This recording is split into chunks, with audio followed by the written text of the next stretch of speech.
അഫ്സൽ എന്ന് പറയുന്ന വ്യക്തി ജാസ്മിൻ എന്ന് പറയുന്ന ബിഗ് ബോസ് മലയാളം സീസൺ 6 കണ്ടസ്റ്റന്റിനെ കെട്ടെ, റിലേഷൻഷിപ്പിലിരിക്കെ, പ്രണയിക്കെ, ഇതൊന്നും നമ്മുടെ കൺസേൺ അല്ല. പക്ഷേ സോഷ്യൽ മീഡിയ പ്ലാറ്റ്ഫോമിൽ വന്ന് ഒരുമാതിരി ഊള പോസ്റ്റ് ഇട്ട് പ്രേക്ഷകരായ നമ്മളെയൊക്കെ വിഡ്ഢികളാക്കിയാൽ അതിനെതിരെ പ്രതികരിച്ച് തന്നെയിരിക്കും. അപ്പൊ അതിലേക്കെല്ലാം നമ്മൾ വരാം. ആദ്യമായി നമ്മുടെ ചാനൽ കാണുന്ന ആളുകളാണെങ്കിൽ നമ്മുടെ നിലപാടുകളോട് ഒത്തു നിൽക്കുന്നുണ്ടെങ്കിൽ ചാനൽ സബ് ചെയ്യാൻ മറക്കരുത്. അതുപോലെ തന്നെ നിങ്ങളുടെ കൊച്ചു കൊച്ചു കമന്റ്സ് എന്നല്ല, വലിയ വലിയ കമന്റ്സുകളും ലൈക്കും അതുപോലെ തന്നെ നമ്മുടെ നോട്ടിഫിക്കേഷൻ ബട്ടണും ഒന്ന് ഞെക്കി പൊട്ടിച്ച് വെച്ചേക്ക്. അപ്പോൾ നമ്മളിടുന്ന വീഡിയോകൾ പെട്ടെന്ന് തന്നെ നിങ്ങളുടെ മുന്നിലേക്ക് എത്തും. അപ്പോൾ ഞാൻ ഈ വീഡിയോ ഇടണോ ഇടണ്ടേ, കാരണം ഓൾറെഡി കുറേ വീഡിയോസ് ഈ വിഷയത്തെ കുറിച്ച് ഇന്നലെ തൊട്ട് വരുന്നുണ്ട്. ഓഫ് കോഴ്സ് പല വീഡിയോകളിൽ പറയുന്നു അഫ്സലാണ് ജാസ്മിൻ ജാഫറിന്റെ ഫാമിലിനെ കൊണ്ട് എയർപോർട്ടിൽ കൊണ്ടു ചെന്നാക്കിയത്. പിന്നെ കുറേ വീഡിയോസ് പറയുന്നു അഫ്സൽ കൊണ്ടു ചെന്നാക്കിയതല്ല, അഫ്സലും അഫ്സലിന്റെ കൂടെ വേറൊരു ഫ്രണ്ട് ഉണ്ടായിരുന്നു എന്ന് പറയുന്നു. എയർപോർട്ടിൽ പോയി അവരെ കണ്ടു എന്ന് പറയുന്നു. ഇതിലിപ്പോ രണ്ട് കാര്യമാണെങ്കിലും എനിക്ക് ഈ അഫ്സൽ എന്ന് പറയുന്ന വ്യക്തിയോട് ചോദിക്കാനുള്ളത് നാണമില്ലെന്ന് തന്നെയാണ്. അപ്പൊ അഫ്സലിനെ സപ്പോർട്ട് ചെയ്തുകൊണ്ട് ചില ആളുകളുടെ ന്യായീകരണ വീഡിയോകളും ഞാൻ കണ്ടായിരുന്നു. പക്ഷെ എന്താണെന്നറിയോ, നമുക്ക് ഈ രണ്ട് വഞ്ചിയിലും കാലിട്ട് തുഴയാൻ പറ്റത്തില്ല. നമ്മൾ ഉറപ്പായിട്ടും കളസം കയറി താഴെ വീണ് തന്നെ ഇരിക്കും. അപ്പൊ അവരോടാണ് ഞാൻ പറയുന്നത്, ഏതെങ്കിലും ഒരു ട്രാക്ക് പിടിക്കാം. അഫ്സൽ എന്ന് പറയുന്ന വ്യക്തി ഇപ്പൊ എയർപോർട്ടിൽ പോയ സമയത്ത് ജാസ്മിന്റെ പാരന്റ്സിനെ കണ്ടതാ ആയിക്കൂടെ? അല്ലെങ്കിൽ അഫ്സലിനെ ജാസ്മിന്റെ പാരന്റ്സ് വിളിച്ചപ്പോ എയർപോർട്ടിന്റെ അടുത്ത് വീടായതിന്റെ പേരിൽ ഒന്ന് കാണാൻ പോയതായിക്കൂടെ? ഇങ്ങനെ കുറെ കാര്യങ്ങളും ഇതുപോലെയുള്ള കുറെ ഉണ്ണികളെയും നമ്മൾ പണ്ടും കണ്ടിട്ടുണ്ട്. ഒരു നിലപാടില്ലാതെ ഞാൻ പറയുകയാണെന്നുണ്ടെങ്കിൽ എന്തിനാണ് ഇതുപോലെ, അതായത് ഇവൻ കുറെ പോസ്റ്റൊക്കെ സോഷ്യൽ മീഡിയ പ്ലാറ്റ്ഫോമിൽ ഇട്ട് ആളുകളുടെ സിമ്പതി കിട്ടാൻ വേണ്ടി കുറെ മെഴുകുന്നത് നമ്മൾ കണ്ടിട്ടുണ്ട്. എന്നിട്ടിപ്പോ അവരുടെ പാരന്റ്സ് വിളിച്ചതിന്റെ പേരിലാണെങ്കിൽ പോലും ഇങ്ങനെ പോയപ്പോ എന്തുകൊണ്ടോ ആ ഉണ്ണി കാണിച്ചു കൂട്ടുന്ന കാര്യങ്ങളോ ഒക്കെ അഭിനയാണെന്ന് തോന്നുന്നു. നിങ്ങൾക്ക് വല്ലവർക്കും വല്ല സംശയമുണ്ടോ? അല്ലെങ്കിൽ ഒരു മറുപടിയുമായി ഈ അഫ്സൽ എന്ന് പറയുന്ന വ്യക്തി സോഷ്യൽ മീഡിയയിലേക്ക് തിരിച്ചു വരണം. കാരണം നമ്മളെയൊക്കെയാണ് പല ആളുകളും ഇവന്റെ ഈ പോസ്റ്റൊക്കെ എടുത്ത് വെച്ച് ഇവനെ സപ്പോർട്ട് ചെയ്ത് വീഡിയോസ് ഇട്ടിട്ടുണ്ട്. അതായത് അയ്യോ ജാസ്മിൻ അഫ്സലിനെ തേച്ചു, പാവം അഫ്സല് അവന്റെ ലൈഫ് നോക്കൂ എന്നൊക്കെ പറയും കുറെ ആളുകൾ സപ്പോർട്ട് ചെയ്തിട്ടുണ്ട്.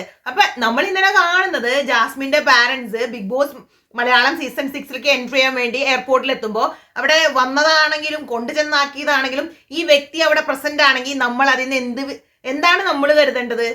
ഇവിടെയൊക്കെ സപ്പോർട്ട് ചെയ്ത പ്രേക്ഷകർ എന്ന് പറയുന്ന നമ്മൾ വിഡ്ഢികളായി പോകുന്നു, അത്രയേ ഉള്ളൂ. ഇതെല്ലാം ഒരു പാക്ക ഗൂഢാലോചന. ചുമ്മാ വന്നുകൊണ്ട് ഗൂഢാലോചനയാണ് എന്ന് പറഞ്ഞ് ഒരു വ്യക്തിയെ നമ്മള് കുറ്റപ്പെടുത്തുന്നില്ല. അതിന് കുറച്ച് കാര്യങ്ങൾ ജാസ്മിന്റെ ഫാദർ ഇന്നലത്തെ ഷോയിൽ വന്ന് ജാസ്മിനോട് പറയുന്നുണ്ട്, നീ ഷോയിൽ എൻ്റർ ആയപ്പോൾ നിനക്ക് ആരെല്ലാം ഉണ്ടായിരുന്നോ അവരെല്ലാം നിനക്ക് ഇപ്പോഴും ഉണ്ട്. അതുപോലെ തന്നെ പറയുന്നു അഫ്സലാണ് ഞങ്ങളെ കൊണ്ട് എയർപോർട്ടിൽ കൊണ്ടു ചെന്നാക്കിയത്. അപ്പൊ ഈ സ്റ്റേറ്റ്മെന്റ്സ് ഒക്കെ റോങ് ആണെങ്കിൽ അഫ്സൽ അതിനോട് പ്രതികരിക്കണം. അതിനെതിരെ മുമ്പ് മാത്രം വെറുതെ പോസ്റ്റ് ഇട്ട് സിമ്പതി തരംഗം ഉണ്ടാക്കിയ ആളല്ലേ. അപ്പൊ ഇതിനൊരു മറുപടി തന്നെ ശ്രവിച്ച് തന്നെ സപ്പോർട്ട് ചെയ്ത ആളുകൾക്ക് കൊടുക്കേണ്ടത് തന്റെ ഉത്തരവാദിത്തമല്ലേന്ന് ഞാൻ ചോദിക്കുന്നത്.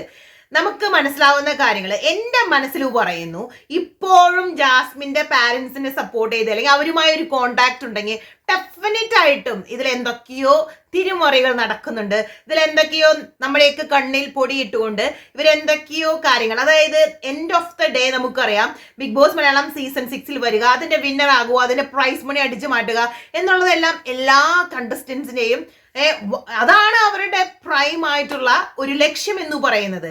അതിനുവേണ്ടി ചില കണ്ടസ്റ്റൻസ് ഉണ്ട്. ഈ ഇപ്പോ നമുക്ക് ജാസ്മിനെ തന്നെ എടുക്കാം, ഒരു നാണമില്ലാതെ വന്ന് പലതരത്തിലുള്ള കോംബോ കളിച്ച് തനിക്കൊരു ഇൻഡിവിജ്വാലിറ്റി പോലും ഇല്ലാത്ത രീതിയിലായി എന്നാലും കുഴപ്പമില്ല എനിക്ക് ബിഗ് ബോസ് സീസൺ 6 വിന്നർ ആകണം, കാരണം അതാണ് അവരുടെ ഫുൾ ഫാമിലിയുടെ ലക്ഷ്യമെന്ന് നമുക്ക് ഇന്നലെ മനസ്സിലായ കാര്യമാണ്. അല്ലെങ്കിൽ ഇതുപോലെയൊക്കെ ഒരു വ്യക്തി ഒരു റിയാലിറ്റി ഷോയിൽ കിടന്ന് കാണിച്ചു കൂട്ടിയിട്ടും പാരന്റ്സ് വന്ന് അത് അവരുടെ ഏജ് ആണ്, വെറും ഒരു ഇല്ലക്കുട്ടിയല്ലേ അവൾക്ക് ഒന്നും അറിയാത്ത പ്രായമാണ്, ഇങ്ങനെയുള്ള ന്യായീകരണങ്ങൾ ഇട്ട് മെഴുകുന്നു.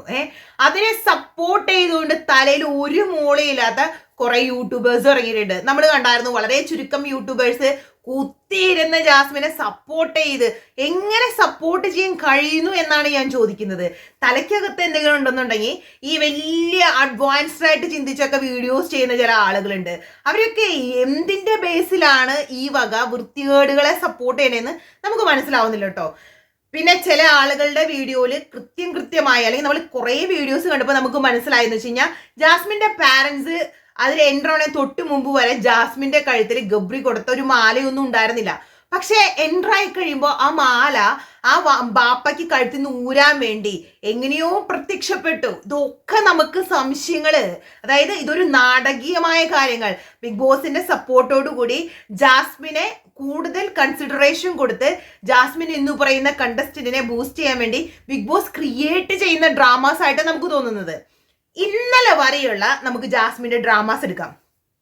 ഗബ്രിയോട് സംസാരിക്കുന്നു, ഗബ്രിയുടെ ഫോട്ടോ നോക്കി എന്ത് അയ്യോ ഗബ്രിയെ എന്നൊക്കെ പറഞ്ഞ് കുഞ്ചി സംസാരിച്ച് ഗബ്രിയുടെ മാല കഴുത്തിലിട്ട് കുറെ ദിവസം ഗബ്രിയുടെ ഡ്രസ്സ് ഇട്ടുകൊണ്ട് നടക്കുന്നുണ്ടായിരുന്നു, ഗബ്രിയുടെ വാട്ടർ ബോട്ടിൽ, ഇതെല്ലാം പിടിച്ച് കുറേ ഡ്രാമാസ് ബിഗ് ബോസ് ഹൗസിൽ ഓരോ ദിവസവും കാണിക്കാറുണ്ട്.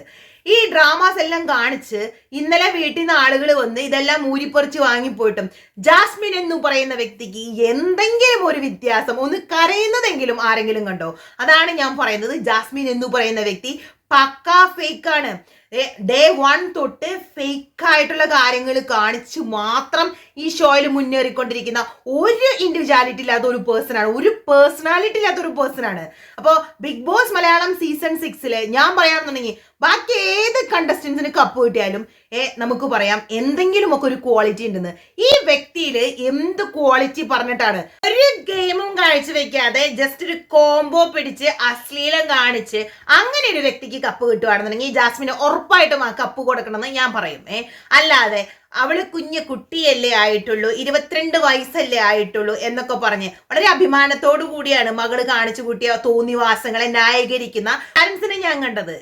അപ്പൊ പ്രത്യേകിച്ചൊന്നും പറയാനില്ല. ഇപ്പൊ അഫ്സൽ എന്ന് പറയുന്ന വ്യക്തിയാണെങ്കിലും കാണിച്ചു കൂട്ടുന്നത് കൃത്യമായി നമ്മളുടെയൊക്കെ പക്കാ വിഡ്ഢികളാക്കിക്കൊണ്ട് വെറും പ്രൈസ് മണി അല്ലെങ്കിൽ Bigg Boss season 6 winner cup ഇത് ജാസ്മിന് കിട്ടാൻ വേണ്ടി കാണിച്ചു കൂട്ടുന്ന ഒരു ഉഡായ്പ പോലെയാണ് എനിക്ക് ഫീൽ ചെയ്യുന്നത്. അല്ലാതെ ഇത്രയും വലിയ നെറുകേട് തന്നോട് കാണിച്ച ഒരു വ്യക്തിയുടെ പാരന്റ്സിനോട് ഇപ്പോഴും നല്ലൊരു റിലേഷൻഷിപ്പ് കീപ്പ് ചെയ്യുന്നുണ്ടെങ്കിൽ അന്ന് അത് അത്രയ്ക്കും വലിയ ഒരു എന്താ പറയാ, നമ്മൾ വല്ല വിശുദ്ധനൊക്കെ ആയിട്ട് പ്രഖ്യാപിക്കേണ്ടി വരും, അല്ലെങ്കിൽ അത്രയും നല്ലൊരു മനുഷ്യനായിരിക്കും. കാരണം ഇപ്പൊ അങ്ങനെയുള്ള ആളുകളെയൊക്കെ കാണാൻ ഭയങ്കര ചുരുക്കം നമുക്ക് കാണാൻ കഴിയത്തുള്ളൂ. അപ്പൊ അത്രയ്ക്കും വലിയൊരു ബെസ്റ്റ് പേഴ്സൺ ആണെങ്കിൽ മാത്രമേ അതൊക്കെ ചെയ്യാൻ കഴിയത്തുള്ളൂ. അപ്പൊ ഇനി അഫ്സൽ അങ്ങനെ ഒരു വ്യക്തിയാണെന്ന് നമുക്കറിയത്തില്ല. വരും വഴിക്ക് നമുക്കറിയാം സീസൺ 6 ആ ഷോയിൽ നിന്ന് ജാസ്മിൻ പുറത്ത് വരുന്ന ദിവസം നമുക്ക് മനസ്സിലാകും ഇതൊക്കെ ഈ മക്കളെല്ലാരും കൂടി ഒത്തുകൂടി കാണിച്ചു കൊടുക്കുന്ന എന്തെല്ലാം ഇനി വരും കേട്ടോ അഫ്സലിന്റെ പോസ്റ്റും കാര്യങ്ങളും. പക്ഷെ അഫ്സലിന് ഇനി ഒരിക്കലും പണ്ട് കിട്ടിയ ഒരു അംഗീകാരം കിട്ടുമെന്ന് എനിക്ക് തോന്നുന്നില്ല. കാരണം എല്ലാവർക്കും നല്ല ഡൗട്ട് ഉണ്ണിട്ട് കഴിഞ്ഞു. അപ്പോ ഈ വീഡിയോയെ കുറിച്ചുള്ള നിങ്ങളുടെ അഭിപ്രായങ്ങൾ രേഖപ്പെടുത്താൻ മറക്കരുത്. പെട്ടെന്ന് തന്നെ മറ്റൊരു വീഡിയോയുമായി തിരിച്ചു വരുന്നതായിരിക്കും. എല്ലാവർക്കും ടാറ്റാ ബൈ.